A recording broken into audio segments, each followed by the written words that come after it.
ശ്രേയം സഹായിയിലേക്ക് എല്ലാവർക്കും സ്വാഗതം.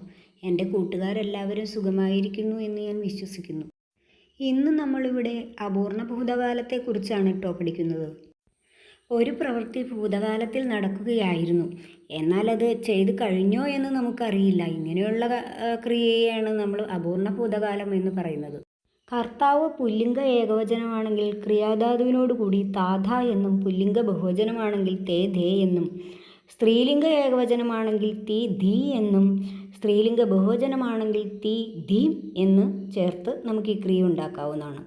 മേം കർത്താവായി വരുമ്പോൾ ക്രിയാധാതുവിനോടുകൂടി പുല്ലിംഗത്തിൽ താഥ എന്നും സ്ത്രീലിംഗത്തിൽ തീ ധീ എന്നും ചേർക്കുന്നു. തും കർത്താവായി വരികയാണെങ്കിലോ പുല്ലിംഗത്തിൽ തേ ധേ എന്നും സ്ത്രീലിംഗത്തിൽ തീ ധീം എന്നും ചേർക്കുന്നു. ജൈസേ ലിക് താഥ ലിക് തേ ധേ ലിക് തീ ധീ ലിക് തീ ധീം. മേം വരുമ്പോഴാണെങ്കിലോ ലിക് താഥ ലിക് തീ ധീ. തുമ്മാണെങ്കിൽ ലിക് തേ ധേ ലിക് തീ ധീം. അടുത്തത് താത്കാലിക ഭൂതകാലമാണ്. ഇവിടെ ഒരു പ്രവൃത്തി ഭൂതകാലത്തിൽ നടന്നു കൊണ്ടിരിക്കുകയായിരുന്നു, എന്നാൽ ആ പ്രവൃത്തി നടന്നു കഴിഞ്ഞോ എന്ന് നമുക്ക് അറിയില്ല. ഇങ്ങനെ സൂചിപ്പിക്കുന്ന ക്രിയയുടെ രൂപമാണ് താത്കാലിക ഭൂതകാലം.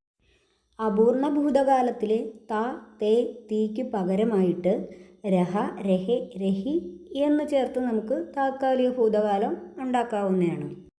ലിഖ് രഹാധ ലിഖ് രഹേധേ, ലിഖ് രഹീധി ലിഖ് രഹീധി.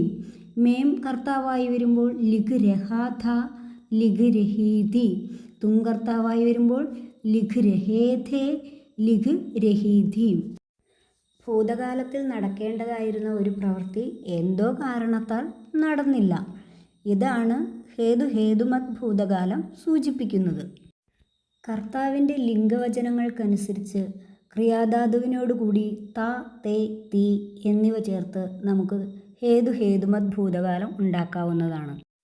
യദി പാനി ന ബർസുത്ത തോ മേം സരൂർ ആത്ത, അഗർ മേം സതർക്ക് രഹത്ത തോ घर में चोरी न होती.